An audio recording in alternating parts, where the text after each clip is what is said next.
بسم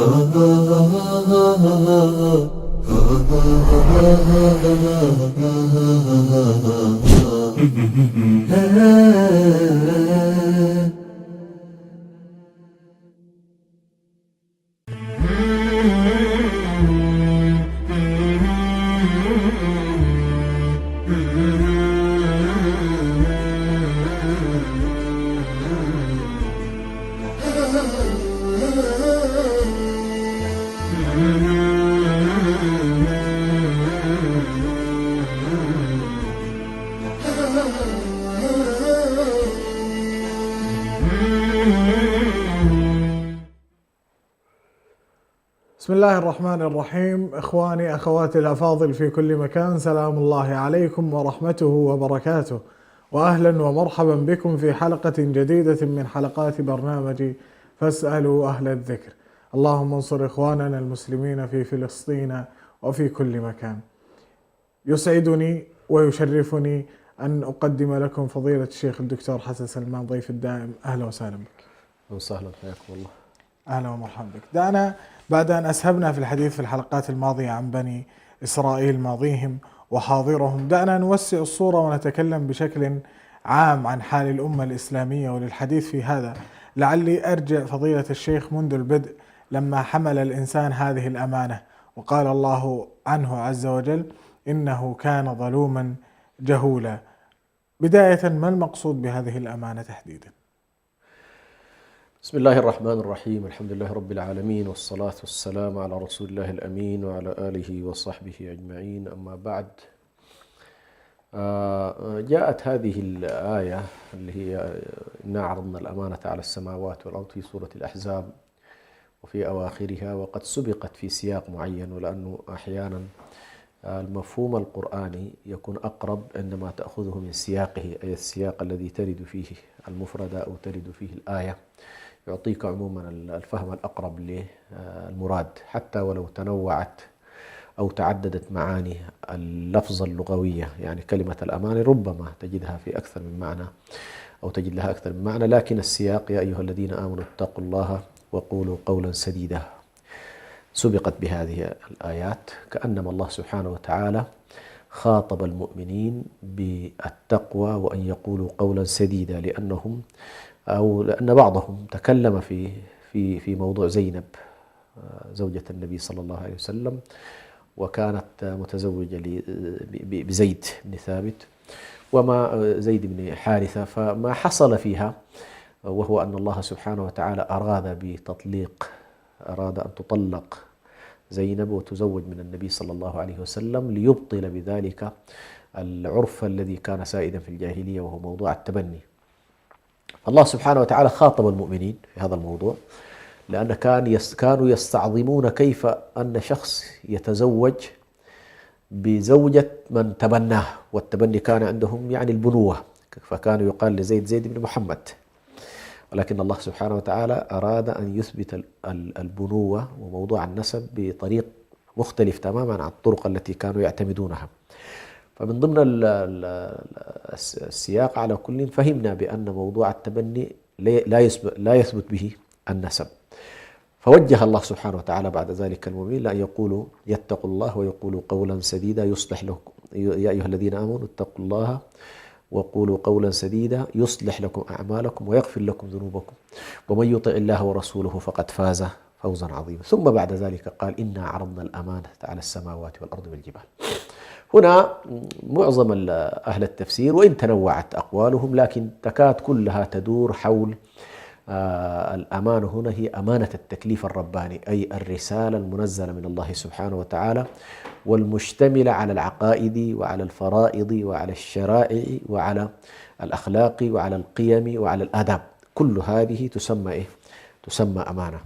وقد وردت بعض الآثار تبين أن الله سبحانه وتعالى عرض هذا الموضوع اللي هو موضوع أمانة التكليف على السماوات والأرض والجبال، فأشفقن منها واستثقلنها، أي أنهم رأوا بأن هذه الأمانة أمانة عظيمة، فعرضت بعد ذلك أشفقن منها، أي أنهم يعني لم يتقبلوها لكن دون معصية لله سبحانه وتعالى، إنما توجسوا من عظمة هذا الأمر. لماذا؟ لأن الأمانة ثقيلة، وتبعاتها كبيرة جدا.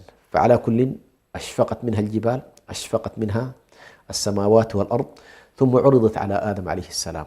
فآدم سأل: ما طبيعة هذه الأمانة؟ قال: هي التكاليف والأوامر وطاعة الله سبحانه وتعالى في كل ذلك، فإن أحسنت أجرت وأثبناك عليها، وإن خالفت وعصيت عاقبناك وذممناك. فقال: قبلت. قبل، لأن ما دام أن هي تكاليف واضحة، أوامر واضحة، أوامر بينة. تصور آدم عليه السلام أن المسألة سهلة، ولكن الموضوع ليس بهذا الشكل. يقال بأن آدم عليه السلام بين قبوله بالأمانة وبين وقوعه في المعصية لم يكن الوقت طويلا، لم يكن الوقت طويلا. وهذه إشكالية ابن آدم، وهو أنه كثير النسيان. ينسى الإنسان، ينسى ما ذكره الله تبارك وتعالى به، ينسى ما أمر به، يغفل عن كثير مما أمره الله تبارك وتعالى. على كل يقع في المخالفات. هل وقوع آدم عليه السلام في المعصية كان من دافع نسيان مطلق؟ هو الله تبارك وتعالى أشار لنا إلى نسيان آدم عليه السلام نسي، ولذلك النبي صلى الله عليه وسلم يشير أيضا في بعض الأحاديث إلى هذا النسيان. يعني هو نسي في أكثر من حالة، لكن مما نسي فيه نسي أمر الله تبارك وتعالى له بأنه لا يأكل من الشجرة، وكان هذا بداية الابتلاء، ولكن كانت فيه فوائد أخرى. على كل، آدم عليه السلام كان موضوع النسيان حاضر، وموضوع التأثير الخارجي أيضا كان حاضر، وهو تأثير الوسوسة الشيطانية والمحاولة التي حاولها الشيطان. لكن كانت في تقديره هي التجربة الأولى لبني آدم، علمتهم أشياء كثيرة جدا، علمتهم وعرفتهم من هو العدو الذي يتربص بهم، وعلمتهم كذلك بأنهم يمكن يخطئون ثم أيضا يتوبون ويعودون إلى الله سبحانه وتعالى. فمن أخطأ وتاب فهو مثل آدم عليه السلام، الله عز وجل يتوب عليه. ومن تمادى في خطئه فإنه والعياذ بالله يكون قرين بالشيطان ويذهب في الخط الآخر. جميل. الحلال بين والحرام بين، لماذا أصبحت الأمانة بهذا الثقل وقد أوضح الله سبحانه وتعالى إيضاحا كاملا؟ نعم، ثقل الأمانة ليس في عدم وضوحها أو في غموضها أو في خفائها، فهي كما تفضلت واضحة جدا. الله سبحانه وتعالى يعني من عدة يعني جوانب جعلها واضحة. فمن حيث الفطرة الله سبحانه وتعالى هيأ هذه النفس البشرية لأن تكون مهيئة لرسالته، ومن الناحية العقلية ركب في الإنسان أدوات الفهم وأدوات كذلك الاستيعاب من سمع وبصر وفؤاد، ثم الربط بين ذلك من خلال عملية العقل، وهي عملية معقدة، ثم بعد ذلك من خلال الرسالات. فأنت عندك الفطرة وعندك العقل وعندك كذلك النقل الذي هو من الله سبحانه وتعالى، فالصورة واضحة بالنسبة لآدم. لكن يأتي مسألة الثقل من حيث أن هذا الإنسان عنده النسيان وعنده الغفلة وعنده الهوى، يعني هذه كلها قضايا داخلية، وعنده الضعف. يعني الله سبحانه وتعالى وصف هذا الإنسان بأنه ضعيف، خلق الإنسان ضعيفا، وفيه الهلع وفيه الجزع وفيه مواصفات كثيرة جدا مركبة في هذا الإنسان. فعنده من الناحية الذاتية عنده نقاط ضعف، ومن الناحية الموضوعية عنده أعداء كثر ليس عدوا واحدا. فأنت نقطة الضعف أو الإشكالية ليست في أنه والله هل الحلال والحرام وقضايا الإيمان والكفر واضحة أم ليست، وهذه واضحة وبينة، والله سبحانه وتعالى بينها من خلال رسالاته وكتبه وأنبيائه وإلى غير ذلك، فهي واضحة وبلغت إلينا ووصلت إلينا. لكن يبقى الإنسان سبحان الله أمام هذه الأمانة ضعيف، وليس كل الناس سيلتزمون بذلك. ولذلك ستجد بطبيعة الحال الله سبحانه وتعالى ذكر بأن أكثر الناس لا يعقلون، أكثر الناس لا يؤمنون، أكثر الناس لا يشكرون. فتجد الأكثرية ربما ليسوا على الجادة في أنهم يلتزمون هذه المسؤولية التي أنزلها الله تبارك وتعالى علينا. جميل. هوى النفس أو مصارعة الإنسان لنفسه، هل نستطيع القول بأن هذا أكبر عائق للإنسان عن حمل هذه الأمانة، أو أكبر عائق له بشكل عام؟ ومن العوائق كثيرة، لكن ربما أكثرها كما تفضلت أمرين أساسيين. الأمر الأول هو أحيانا الجهل. فبعض الناس الرسالة واضحة ومعلومة ومحددة لكنه هو لا يعرف بها، جاهل بها، فيتبع ظنونه ولا يتبع الحق. والله عز وجل في قضايا التصورات أمرنا قضايا العقائد والتصورات وقضايا الإيمان أمرنا لا نأخذ بالظنون، أمرنا بأن نأخذ بقضايا الحق، والحق من الله سبحانه وتعالى، أي الله سبحانه وتعالى أنزل الحق، وبالحق أنزلناه وبالحق نزل، فالقرآن الكريم جاء بالحق. فتقيم الحقائق على الإنسان من خلال التماسه لمعارف بعيدا عن الحقائق، لا الحقائق العقلية ولا الحقائق النقلية ولا حقائق التجارب، فهو يعيش الإنسان أحيانا بجهله بعيدا عن الله سبحانه وتعالى وبعيدا عن رسالته، هذا جانب. وهذا الجانب قد يكون ذاتي، بمعنى لأن الإنسان جهل بحقيقة الرسالة فخالف الرسالة. هل يؤثم على جهله؟ بطبيعة الحال يأثم، لأن الإنسان في هذه الدنيا مطالب بأن يكون مسؤولا، ولما أنزله الله تبارك وتعالى هذه الأرض لم يخلقه عبث. فسؤال أنه والله هل خلقت لرسالة أم لا، هذا سؤال يجب أن يطرحه كل إنسان على نفسه، كل إنسان يطرحه على نفسه. فعلى كل الحد الأدنى في أن الإنسان يجب أن يعرف ربه ويعرف غاية وجوده ويعرف الحدود الدنيا مما يمكن أن ينجيه عند الله سبحانه وتعالى، هذا القدر واجب لا بد الإنسان أن يعرفه. طيب إذا قلنا الجانب الأول هو العلم، الجانب الثاني اتباع الظن، الجانب الثاني ما ذكرته من قضية الهوى. الهوى هنا هو مسألة اتباع مرادات النفس التي تكون بعيدا عن مراد الله تبارك وتعالى. لذلك الله تبارك وتعالى ذكر الأمرين معا، اتباع الظنون واتباع الهوى، في قوله تبارك وتعالى: إن يتبعون إلا الظن وما تهوى الأنفس ولقد جاءهم من ربهم الهدى. فأنت جاءك الهدى من الله، وابن تيمية عليه رحمة الله يقول: والناس يخرجون من الهدى ببابين: اتباع الظنون الذي يكون أساسه الشبهات، واتباع الهوى الذي يكون أساسه الشهوات. فأنت سبحان الله إذا أردت أن تخرج إلى الهدى لن تخرج إلا ببوابة العلم المنافي للظن، وببوابة الرشد المنافي للهوى. ولذلك يكون الإنسان إن شاء الله قد خرج من هذه الدائرة المظلمة التي تذهب بالإنسان. وبالتالي الهوى يمكن أن نقول أنه أحد العوامل الأساسية المبعدة عن الله تبارك وتعالى، خاصة فيما يتعلق بالشهوات. تجد كثير من الناس يضلون بأهوائهم ويتبعون أهواءهم، والله تبارك وتعالى يريد منه أن يتبعوا الهدى المنزل من الله تبارك وتعالى. طيب، أقسم الله عز وجل في سورة الشمس وقال: قد أفلح من زكاها وقد خاب من دساها. مفهوم التزكية هنا للنفس وتفسير قوله قد خاب من دساها، المقصود به التزكية في القرآن الكريم ترد بمعنيين،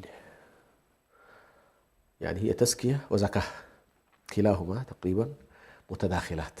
عندنا الزكاة وعندنا التزكية، وسبحان الله المعاني واحدة. الزكاة من النماء ومن الطهورية أو تؤدي إلى الطهورية، يعني من زكى نفسه طهره، ومن زكى ماله نماه، هكذا. فعلى كل التزكية المراد هنا أن الإنسان ابتداء يطهر نفسه من أدرانها وشهواتها وشبهاتها وشركها وكفرها ومعاصيها، وكل ما يدخل على الإنسان مما يبعد عن الله سبحانه وتعالى يتزكى من ذلك. فإذا زكاها هنا يمكن أن نقول بأنه تعني التخلية، واضح؟ تعني التخلية. ثم نماها من خلال التحلية، من خلال زكاها من كل ما يتعلق بإخراج الأدناس وإخراج ما هو سيء، ونماها من خلال الواجبات التي أمره الله تبارك وتعالى. فالتزكية ستأخذ أمرين: ترك المحرمات وفعل الواجبات. تزكية النفس تتم بذلك، وهذا من مقصود الشارع. يعني لما بعث الله تبارك وتعالى رسوله صلى الله عليه وسلم وأنزل كتبه، المقصد أو واحد من المقاصد الأساسية تزكية النفوس. هو الذي بعث في الأميين رسولا منهم يتلو عليهم آياته ويزكيهم. وتجد أن مسألة التزكية واردة حتى من إبراهيم عليه السلام يتكلم عن قضية ويزكيهم، ربنا وابعث فيهم رسولا منهم يتلو عليهم آياتك إلى غير ذلك. فالله تبارك وتعالى ذكر أن من مقصود الرسالة أن تزكى النفوس، وتزكية النفوس جاءت من الوهلة الأولى مع بعثة النبي صلى الله عليه وسلم. تجد أن الرسالة: يا أيها المدثر قم فأنذر وربك فكبر وثيابك فطهر. فالطهورية المطلوبة هنا طهورية الباطن من خلال تزكية النفوس هذه، وطهورية الخارج من خلال أيضا التطهر من النجاسات الظاهرة، كما تطهر نفسك من جوانيا من النجاسات الباطنة. تمام. نستأذنك في فاصل قصير شيخنا الفاضل. متابعينا الأكارم، كونوا على مقربة، فاصل قصير ونعود إليكم.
عدنا لكم أيها السادة المشاهدون بعد هذا الفاصل القصير. نذكر أننا في صدد استقبال أسئلتكم واستفساراتكم عبر الأرقام الظاهرة أمامكم في الشاشة أو عبر صفحتنا على الفيسبوك على شبكة سلام الإعلامية. عودنا على بدء في ما ذكرنا في موضوع التزكية، لعلنا نسأل هنا: ما هو المستوى المطلوب من تزكية النفس؟ إذ أن الصحابة كانوا في مقام عال كذلك الذي جاء إلى النبي صلى الله عليه وسلم وقال له: يا رسول الله زنيت فطهرني. فهل يجب علينا أن نكون في هذا المستوى أم ماذا يجب علينا تحديدا؟ على كل، سبحان الله، في موضوع الرسالة وموضوع الأمانة الإنسان عليه أولا أن يستحضر أنه يتعامل مع الله سبحانه وتعالى، والتعامل مع الله عز وجل تعامل مختلف جدا. فأنت عندما تتعامل مع السيد المحبوب لديك الذي تشعر بأنه صاحب نعمك وصاحب إيجادك وصاحب إمدادك، والذي يرعاك في حلك وترحالك، وهو الذي يتفضل عليك بكل ما تريد. تصور أنك يعني في مثل هذه الحالة، فإن البعد الأخلاقي يقتضي بأنك تكون في أحسن أحوالك معه. يعني من سوء الأخلاق وسوء الأدب إساءة التعامل مع الله سبحانه وتعالى. وكان الكافر على ربه ظهيرا، يعني كأنما الكافر عندما يعصي الله تبارك وتعالى ويبتعد عنه وينحاز إلى الشيطان، كأنما يعني يحمل، والعياذ بالله، كأنما يحمل معاول الهدم لمن أحسن والله عز وجل لا يضره بطبيعة الحال طاعة الطائعين ومعصية العاصين، ولكن في النهاية لمصلحة الإنسان. لكن البعد الأخلاقي يقول بأن من أحسن إلينا نحسن إليه، وهل جزاء الإحسان إلا الإحسان. ففيما يتعلق بهذا الإنسان في تعامله مع الله لا نستطيع أن نضع له سقف، لكن خلينا نقول هنالك 3 مستويات وضعتها الشريعة. في حديث جبريل عليه السلام عن النبي صلى الله عليه وسلم أنه جاءه رجل يعني شديد بياض الثياب،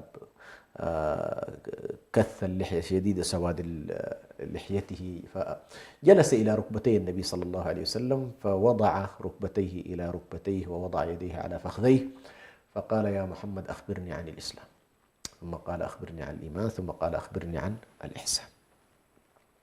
هذه هي المستويات، على كل المستويات ال3 التي على الإنسان أن يتدرج فيها. ويمكن أن نقول بأن المستوى الأول الذي يكون مستوى الإسلام، الإنسان الذي يرتضي بهذا المستوى، ففي حده الأدنى يؤدي أعظم الواجبات وينتهي عن أكبر المحرمات، ولكن قد يكون معها شيء من الظلم للنفس، قد يكون عنده شيء من الظلم، يعني ليس تاركا لبعض المعاصي وبعض الذنوب. يعني هو صحيح يصوم ويصلي ويزكي وكذا، ولكن عنده بعض الذنوب، وقد تكون من هذه الذنوب كبائر، هذا المستوى الأول.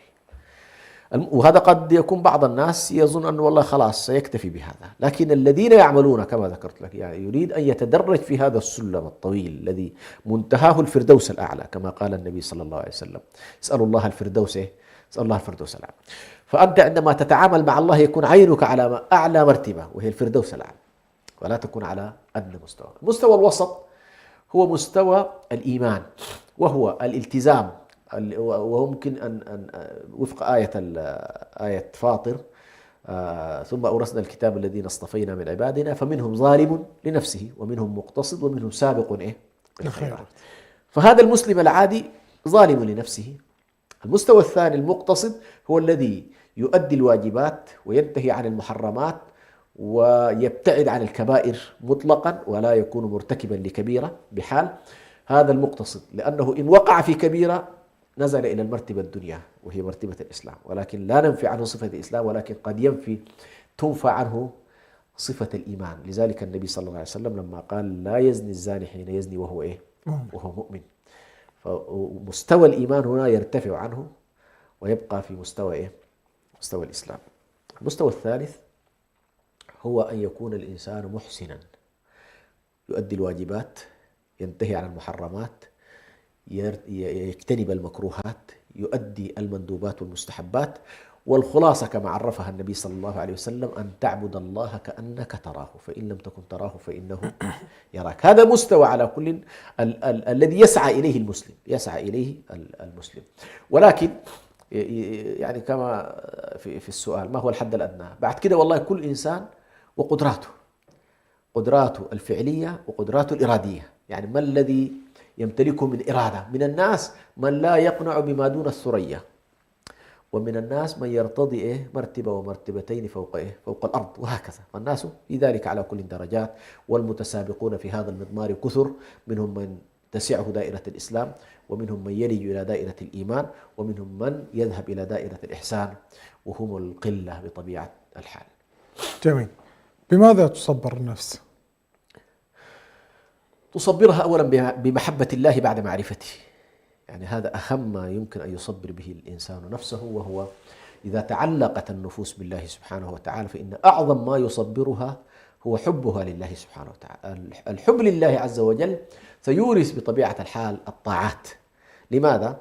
لأن من أحب تعلق، ومن تعلق بالشيء رجاء أن يكون قريبا منه. إذا كنت تريد أن تكون قريبا من الله سبحانه وتعالى فإنك بطبيعة الحال ستطيعه. ولذلك الله سبحانه وتعالى عندما قال: قل إن كنتم تحبون الله فاتبعوني يحببكم الله. وقال الشاعر: تعصي الإله وأنت تظهر حبه، هذا لعمري في القياس بديع، إن كان حبك صادقا لأطعته، إن المحب لمن يحبه مطيع. فالشيء الأول الذي يصبر الإنسان نفسه به هو محبة الله سبحانه وتعالى. الأمر الثاني الذي يصبر أيضا به نفسه أن يرجو رحمة الله وجنته سبحانه وتعالى. هذا من أعظم ما يصبر الناس عن الملهيات وعن الشواغل وعن الغفلات وعن الهوى النفس. فإنك تصبرها بأن الطائعين لهم جنة عرضها السماوات والأرض، وأنك يجب أن تنافس في هذا المضمار وأن تدخل مع هؤلاء الداخلين إلى جنة الله تعالى. الجانب الثالث الذي يمكن أن تصبر به النفس الخوف من عذاب الله. جانب الأول قلنا محبة الله، الجانب الثاني رجاء رحمة الله تبارك وتعالى وجنة الله. الجانب الثالث هو أن تخوف أيضا هذه النفس. إذا رأيتها تميل لم تكفيها المحبة والرجاء أو ضعف هذا الجانب، فعليك أن تخوفها من عذاب الله تبارك وتعالى. فإذا سار الإنسان بهذه الثلاثية التي سماها ابن القيم: هو كالطائر، هذا العبد كالطائر يطير بجناحين ورأس، فإن الرأس هو محبة الله والجناحان هما الرجاء والخوف. فإذا قوي الرأس زادت المحبة وزاد التوق وزاد الشوق إلى لقاء الله تبارك وتعالى. وإذا قوي الجناحان حسن الإنسان أو أحسن الإنسان الطيران أو التحليق، صح التعبير، تحلق في محبة الله وتحلق كذلك في طاعة الله تبارك وتعالى. جميل. طيب، نظرا إلى الواقع المعاصر وكثرة الفتن وشدة انتشارها، ما هي توجيهاتكم شيخنا الفاضل لضبط النفس؟ ونسأل الله سبحانه وتعالى أن يثبتنا. وهي فعلا هذه الفترات يعني تدخل عليك الآن المعاصي والذنوب والسيئات من كل باب، وكما يقولون تدخل عليك دون استئذان، يعني تدخل على الناس في بيوتهم وفي غرف نومهم وتدخل عليهم من كل باب، نسأل الله السلامة. والشيطان له أدواته الآن، على وجه التحديد له أدوات كثيرة جدا، لكن من أهم ما أنصح به في هذه المرحلة من التاريخ التي نعيش فيها هو حسن تعلم التصورات الصحيحة، أو ما سماه البعض بفقه التصورات أو نظرية المعرفة، لأنه كثير من المشكلات التي نعيش فيها ستلاحظ أن منبع الإشكال فيها إشكال تصورات. وابن القيم لخص هذا الكلام قديما عندما قال: مبدأ كل علم نظري وعمل اختياري الخواطر والأفكار. يعني كل العلوم والإرادات ستجد أن منبعها إيه؟ خواطر وأفكار. فإذا كان والله الخواطر والأفكار صحيحة تنتج لنا سلوكا صحيحا، إذا كانت الخواطر والأفكار ليست صحيحة ستنتج لنا بطبيعة الحال كذلك سلوكا ليس صحيحا وليس سويا. يعني هذه الخواطر والأفكار تتحول إلى تصورات، التصورات تتحول إلى إرادات، الإرادات تتحول إلى أفعال، الأفعال إذا تكررت صارت إيه؟ عوائد كما يقول ابن القيم. فإذا صارت عوائد حينها يصعب الفكاك عنها. فالشخص الذي تتحول عنده المعصية إلى عادة، بمعنى أنه اعتادها لدرجة أنه يصعب أن ينفك عنها. لذلك ابن القيم في موضوع العوائق في السير إلى الله، أول شيء أو العقبة الأولى اعتبرها العوائد قبل الإشراك وقبل الكفر، وكذا قال العوائد، لأن العوائد والرسوم وكثير من القضايا التي يتعلق بها القلب لدرجة أنها ترسم فيه، كلا بران على قلوبهم ما كانوا يكسبون، هنا تلاحظ بأنك في إشكال كبير. وبالتالي نحن في هذه المرحلة خاصة التي يعيش فيها الإنسان في عالم الشبهات بشكل كبير، محتاج أن يحصن نفسه بالتصورات الصحيحة، بالعقائد الصحيحة، بالرؤى الشرعية الصحيحة، حتى يستطيع مواجهة هذا الباطل الذي نحن فيه، وهو يدخل فقه التصورات، يدخل معنا في تصحيح ما ذكرته قضية الشبهات.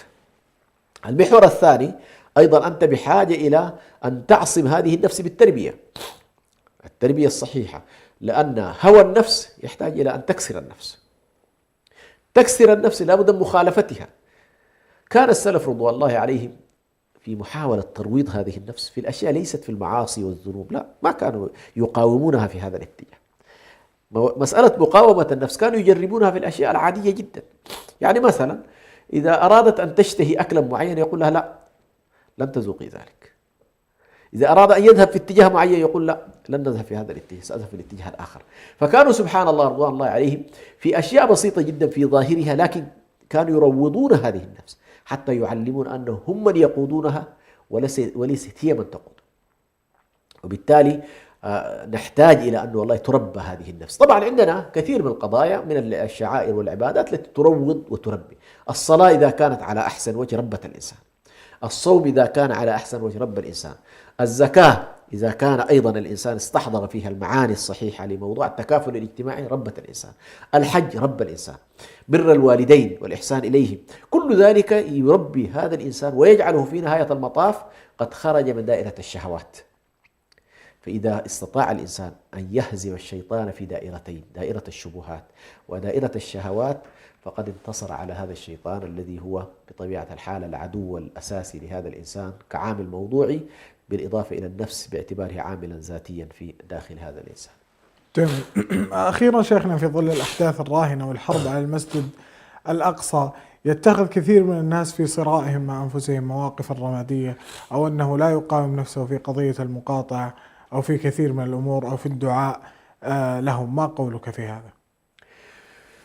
هو حقيقة نحن الآن في لحظة تاريخية حرجة جدا وحساسة، ونسأل الله سبحانه وتعالى ألا يأخذنا بذنوبنا، لأن حقيقة ما نراه الآن يخشى الإنسان أو يخشى المرء على نفسه في أن تأخذ الأمة عقوبة جماعية للأسف الشديد. يعني ما نحن فيه الآن وما نراه خاصة في ما يجري على أرض فلسطين هو أنه قد تسلط علينا حكام امتلكوا السلاح وامتلكوا المال وامتلكوا الموارد وامتلكوا كذلك العلاقات الخارجية التي هي عبارة عن قوة يستندون إليها في الخارج، وكبلوا الأمة وقمعوها وأدخلوا المصلحين منها إلى السجون، حتى صرنا في حالة من العجز لا نستطيع أن نفتح معبر.